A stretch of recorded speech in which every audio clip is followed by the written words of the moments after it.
We have talked about Genesis chapter 1,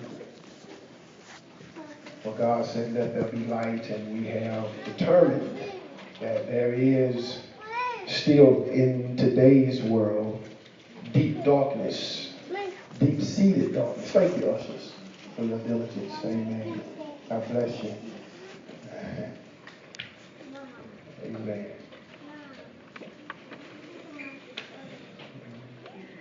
We've determined and discovered that there's deep darkness. And because of that darkness, I told you that God always sends the same solution. The same solution is revealed in Genesis chapter 1, verse 3, where he says, "Let there be light." And so we understand that God's solution for the problems is light. So we determined in John chapter 9, verse 5, Jesus says that as long as he's in the world, that he is the light. Then we found out in Matthew chapter 5, verse 14, that he says that we are the light. And so we understand that if the problem persists, that the solution is always light. And because the problem is darkness, the solution is light. And he says in Matthew 5:14 that ye are the light of the world, that we are the solution to the world's problems. Amen. And since we are the solution to the problem, I think it's fair that we begin then to understand exactly who we are. And so I want to, for the next few minutes, got about 12 minutes here, I want to talk to you about knowing who you really are. This is a spin-off. We talked about fellowship last Sunday. And I want you to understand something when I talk about fellowship. That there's a lot of people who come to church, but church don't mean fellowship. There's a lot of people who pray, but prayer does not necessarily mean you have fellowship. Fellowship with the Lord is vitally important. Say amen. Amen. You have to have fellowship, not just I come to church, not just I pay my tithe. You can't buy your way into hell. Amen. The word says that he's going to look at people on that day and say, "Depart from me, I never knew you." Amen. So we must have fellowship. Fellowship changes you. You ever heard that saying, birds of a feather flock together? That's fellowship. Amen. That's because you become what you hang around. And the more time you spend with him, the more you become like him. Amen. And so I want to get into this today, and this is just the introductory sermon into the new series. And it just simply asks the question, do you even know who you are? Do you even know who you are? Amen. If I were to ask this question, do you even know who you are? Many believers, even in here today, would have a varying of answers. And some of them will try to get real theological and get real smart. And I'm a Christian. I'm a child of God. Or I'm a king's kid. Or I'm the anointed of God. I'm a son of God. We have all of these different titles. And I'm the doctor. I'm reverend. I'm bishop. I'm apostle, I'm elder, I'm prophet, I'm prophetess. We have all of these different titles, but the question still persists. Do you really know who you are? Because my theory is this: if you really know who you are, then you change your behavior. That's right. If I really know who I am, then because I know who I am, my behavior changes with who I become. Say amen. Amen. A few years ago, I had the opportunity and the privilege to go to SeaWorld and went to see Shamu. For those of you who don't know who Shamu is, it's a killer whale and put on a great show. I went to San Antonio and had an opportunity to sit, T-Bob, and observe Shamu. Enjoyed myself, and as I'm sitting there, you know, everybody else is enjoying the show. They're clapping, they're applauding, they're cheering, and I'm watching this, and I started to have some questions. Got some questions about how you take a 30-foot, 4,000-pound animal and make it jump through hoops for fish? How do you take this massive mammal, who is the king of the sea, and confine it to a swimming pool? The way that you do it is you have to change its nature. In John 3:16, he says, "For God so loved the world that he gave his only begotten Son." That word world is the Greek word cosmos. That word cosmos talks about order. It talks about structure. And I need you to understand that God only operates and functions in structure. He cannot and will not operate in confusion. And since God says that I have to have order, he sends his Son to restore order. His Son comes to restore order for the sons that are to come behind him. For God so loved the world, he gave his only begotten Son, that whosoever, somebody say whosoever. Whosoever. That includes all of us. That whosoever believeth in him shall not perish, watch this part, but shall have everlasting life. And for the longest time, we've thought that that statement, everlasting life, that word, those words were defining our salvation. But I want to serve notice on you today that when he says everlasting life, that he's not referring to your salvation. When he says everlasting life, everlasting is an adjective that describes the type of life that he's giving. Right. Everlasting is simply an adjective to describe life. Life is the Greek word zoe, Z-O-E, and it means the essence of God. And so God says, if you love me, you love my Son, I'm going to change the very essence of who you are. I'm going to change your nature. I'm going to change your behavior. I'm going to change your conduct. I'm going to change the way you think. I'm going to change the way you walk. I'm going to change the way you approach stuff. I'm going to change everything about you by changing your nature. And so in order for them to take this massive being and put it inside of a swimming pool, they have to change its nature. The equivalent would be us being confined to a bathtub. Imagine now you being able to roam and go wherever you want to go. You're free to do pretty much whatever you want to do. You can go pretty much wherever your budget will allow. You can take trips wherever you want to go. You get a passport. You can go to other countries. You can stay as long as you want to stay. But imagine having that kind of freedom, and now you're being condensed to where you have to be confined to a bathtub. I love to take baths, but I ain't trying to live the rest of my life in a bathtub. So imagine taking this massive whale and putting it inside of a pool and expecting it to operate the way that it's supposed to operate, but it cannot operate because it's been taken out of its natural habitat. Right. Come on. So here we are, the sons of God, trying to operate within the confines of the church. Come on. When God created us to dominate. Right. But we're trying to take what he made us and fit it into the confines of this bathtub called church. Yeah. And so now we take the power that he gave us, we take the responsibility that he gave us, we take the anointing that he gave us, and we have to try to fit it into a 2-hour church service.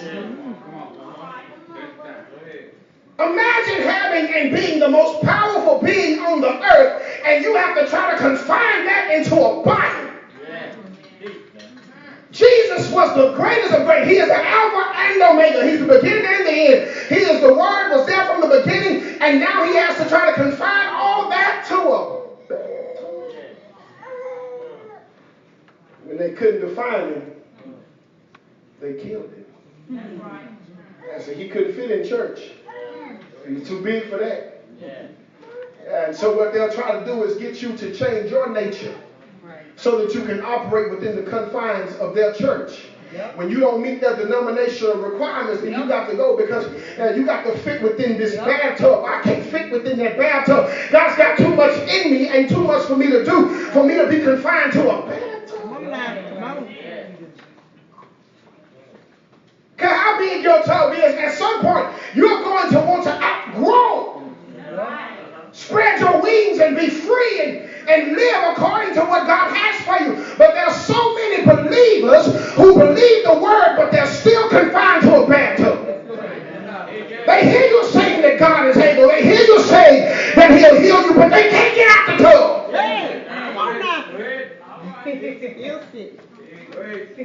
Well, I know he's able.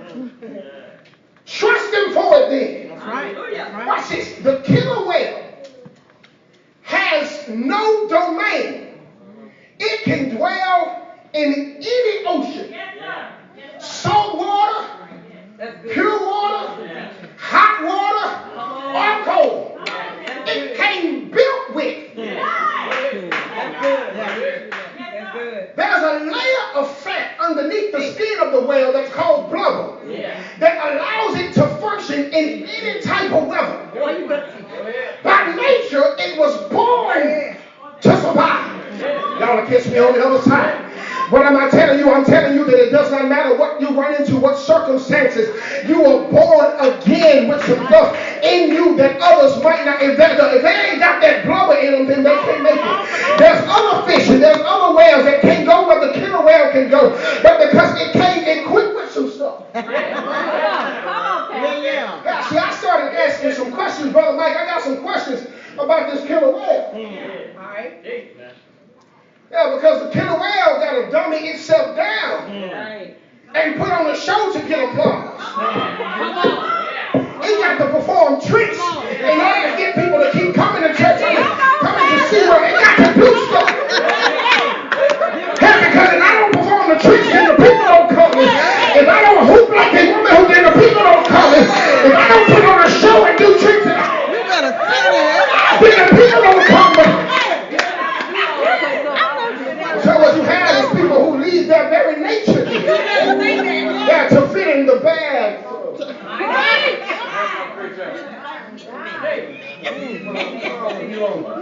Do all of that stuff. You got to put on the show. You got to do some stuff. Walk the pews, man. Put them in the grave and raise them up on the door. You got to do some stuff for people to come. I'm not leaving my nature. That's right. All right. Just so I can get in your bath.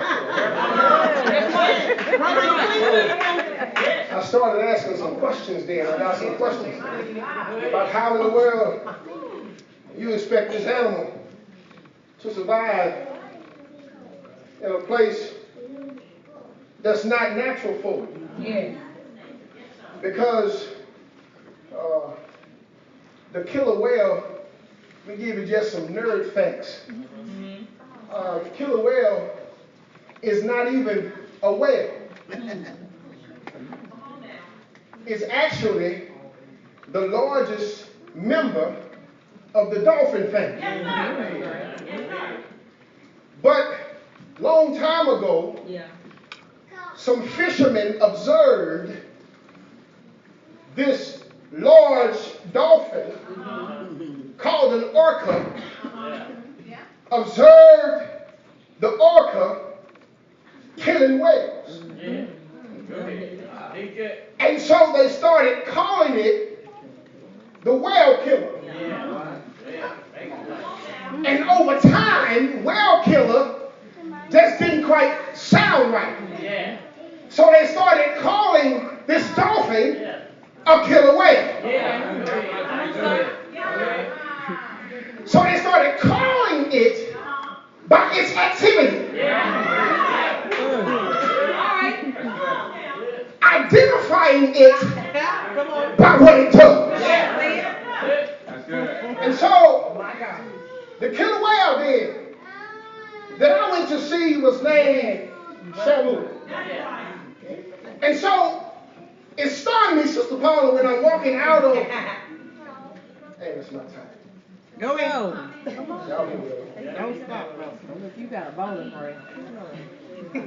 I'm walking out of the arena, And I hear this man say to his son, he said, son, you know that's not the original Shamu. Wait a minute. Wait a minute, son. Wait a minute, son. And now you done messed my whole trip up. See, I thought I was coming to see Shamu. I didn't do no research before I got there. I'm just excited to go see Shamu. And then I hear this man. I'm thinking, Brother Mike, I just saw Shamu. But when I find out that this man says to his son, well, son, that's not the original, now I'm upset. Because what I found out is that all of them call Shamu. So it don't matter what church you go to,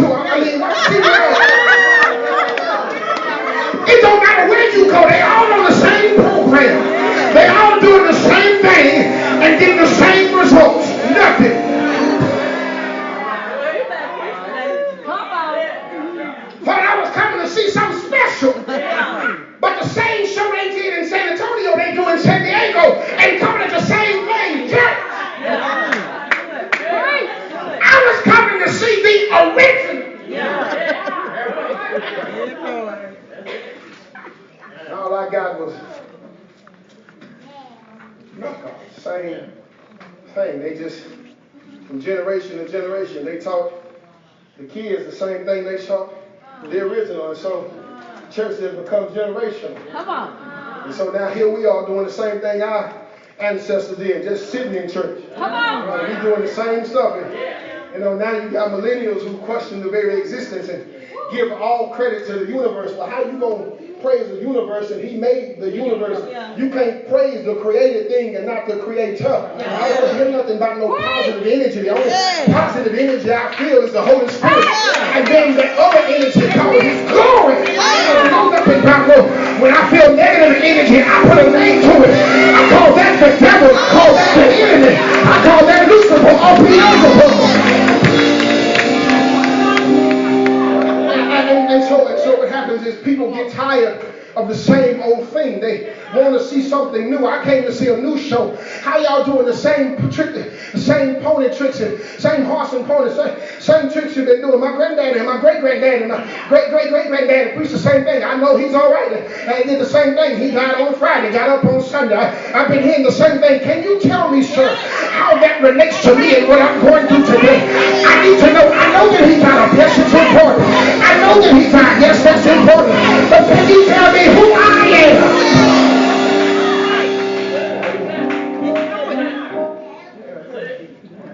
Who am I? In the grand scheme of things, because it says I can do all things through. It says that he didn't come to condemn the world, but the world through him. I'm getting to know him, but I don't even know me. I know that he walked on water. I know that he healed the sick. I know he raised the dead. And that's all good, but who am I?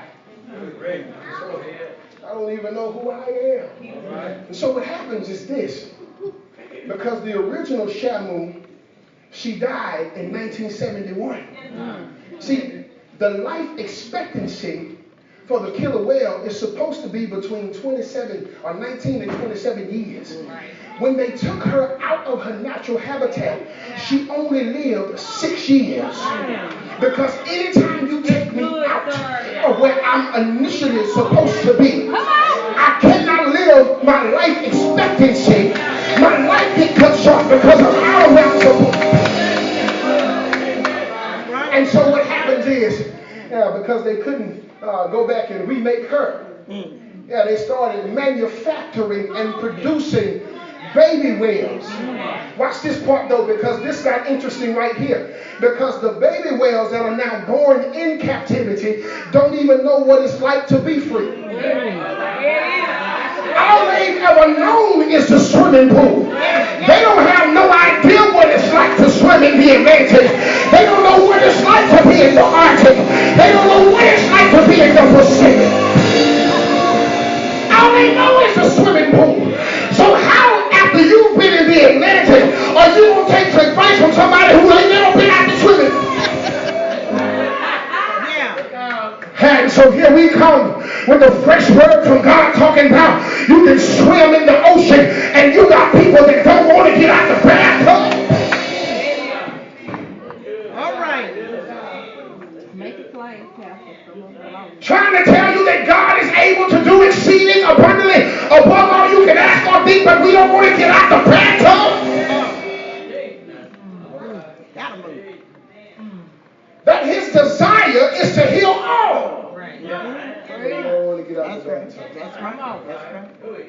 His desire is for us to be prosperous Come on. and be in good health, but we don't want to get out the bathtub.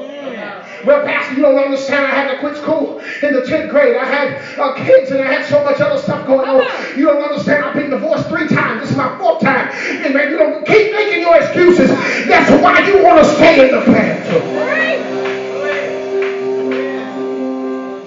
At some point, you got to get out there too.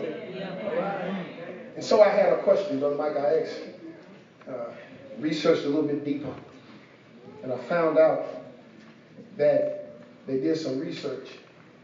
And here comes this dude with these degrees who have studied the killer whales. And the dude says, no disrespect to him, Dr. Somebody, but the dude says that because these dolphins or these killer whales were born into captivity, that they would not do well if they were re-released into the wild. And so I said to myself, who are you? Because you've studied something to tell a killer whale that it ain't no killer whale no more. Because we don't understand their nature. And so we think that by reintroducing them that we put them in danger. When actually what we do is keep them in the bathtub. So what you have is people who are scared to leave the nest. Scared to step out. So we stay in the safe confines of the church. Denomination where there is no requirements. There's no requirement on the word. Yeah, because the Bible says that Jesus went with them and he performed the word.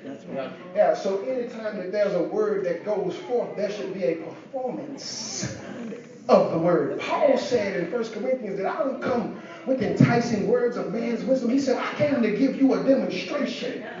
Somebody say demonstration. I didn't come just to hear. I came to see God. And so the doctor then determined, Brother Broderick, that these whales did not deserve to be released into captivity or into the wild. And so they kept them in captivity. And my question was, Doctor, man, how do you know that they won't survive? There it is. You don't even understand that once you release them, nature takes over. There are some instincts that they were born with that you don't understand because you ain't their kind. There's some stuff that us born again believers have been equipped with that people who ain't got the Holy Ghost cannot understand. That's why he said, I'll give you a peace that surpasses all understanding. There's some people that's looking at you now that don't understand how you still here, how you still happy, why you still shout, why you still standing, because I'm built with something that you ain't got.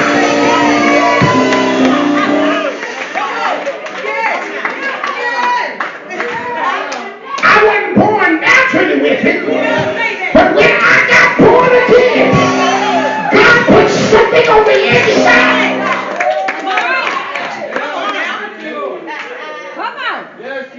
Yeah, I can remember times before I got saved. If I'd I went through stuff now or then that I'm going through now before I got saved, I probably would have quit. I probably would have thrown in the towel. But because God is on the inside, every time I think about giving up, you ever thought about feeling sorry for yourself? And as soon as you start feeling sorry for yourself, God starts sending messages from everywhere. You turn on the TV, they preaching about being a follower. You turn on the radio and there's a word. You open up your Bible and there's a word.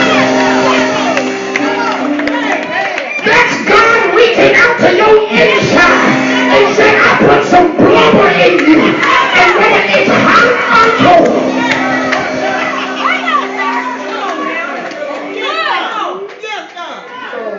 That's good. Hey. Come on, yeah. some who have me thinking. Yeah. Have me thinking. I said, you know, that was a day and time where we would call folks by what they did. Back in the day, a son would automatically do whatever his daddy did. Even so much to the point that it became like a last name.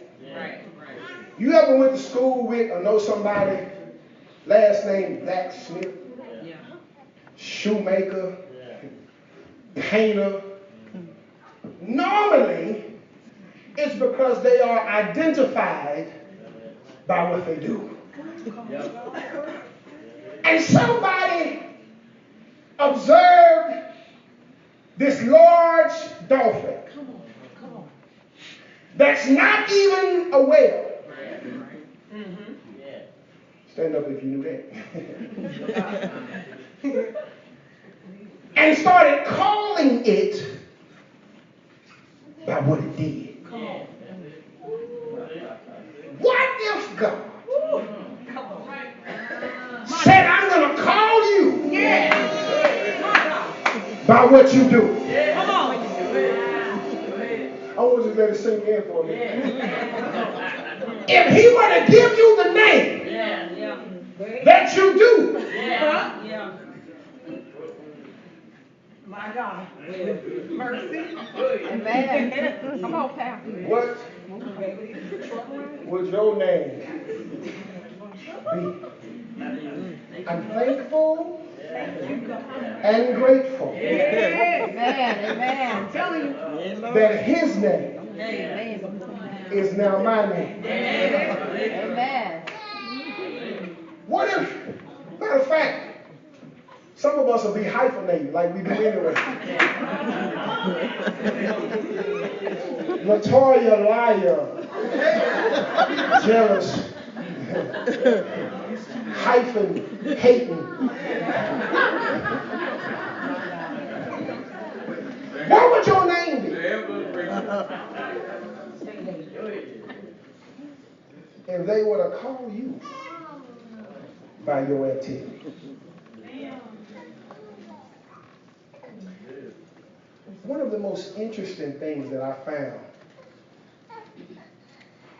the killer whale is called the apex predator. I told you I had some nerd stuff for you. The apex predator just simply means this. Don't nobody prey on it. I can go home with that. It's at the top of the food chain. Nobody hunts the killer whale.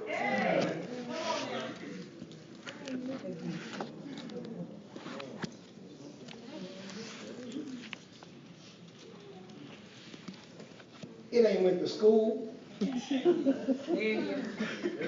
It ain't been to seminary. Come on. It hadn't had official training.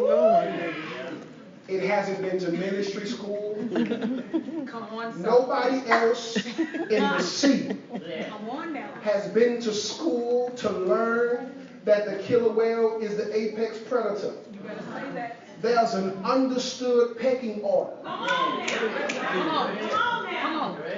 And I just figured, if the darn killer whale got sense enough just to operate in its calling.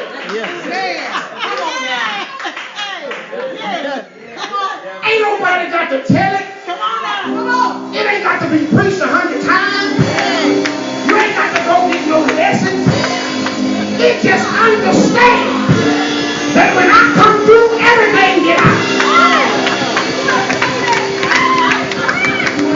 If we could ever get it out of mind that you are at the top of this thing, God says you are above only. And when cancer gets in your way, when high blood pressure gets in your way, when financial problems get in your way, you ain't got to say a whole lot. Just let them know. I ain't here to play no games. I ain't here to play church. I ain't here to sing your songs. I ain't here to give fake worship. I ain't here to give fake praise. I just made the flex because I'm tired of being in the swimming pool.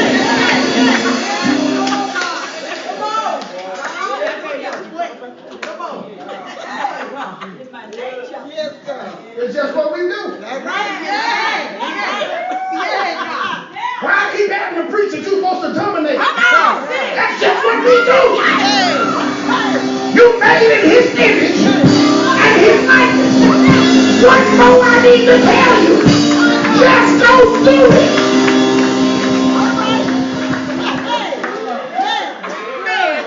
You're more than a conqueror. You've already overcome. You got the victory. What else you want me to say?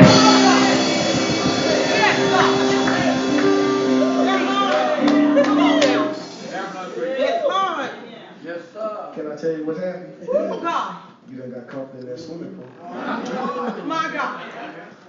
You don't even know who you are. My God. Watch what always happens though. I'm going on this. It never fails. Them clowns will jump in the swimming pool with Shamu. I don't care what kind of training you got. Don't care what kind of school you've been to. It is without fail. At some point, Shamu gonna wake up and realize I'm too big. Come on, you better say that. I'm gonna try it Come again. on. At some point, even Shamu woke up and realized I'm too big for this swimming pool. I don't think y'all catch it. I want you to catch it. At some point, even the whale understood and started looking around at the swimming pool and said, I'm bigger than where I've been swimming. I'm bigger than where I've been hanging out. I'm bigger than where they've been.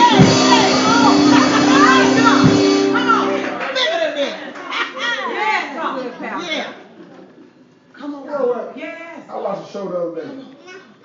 This clown got down on his knees, had an alligator mouth open, and had folk watching. See, look.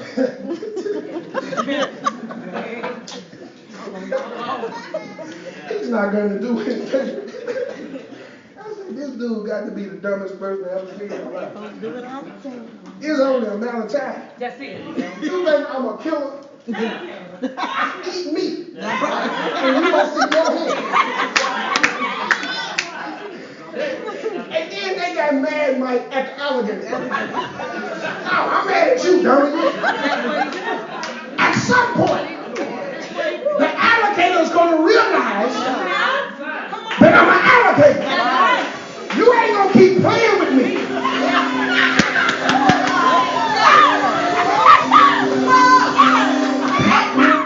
So y'all just gonna keep letting the devil have his way? Ain't nothing gonna wake up that beast inside you. How many of your family members got to die? How many of your family members you got to bury before that beast wake up in? How many of your families got to perish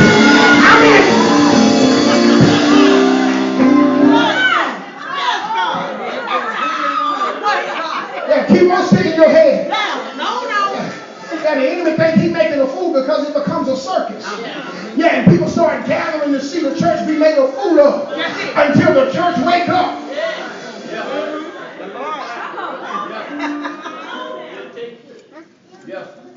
So watch what happened. 2013, they cut out all the Shamu shows. You know why?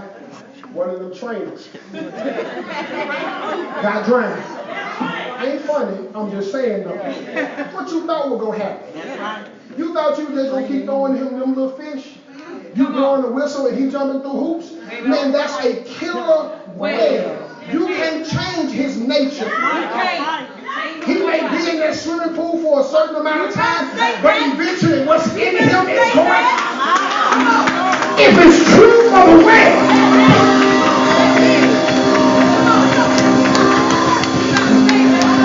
if it's true for the whale, what is the church waiting on?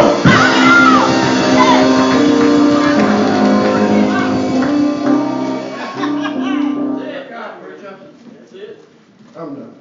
Hey. I'm going to talk about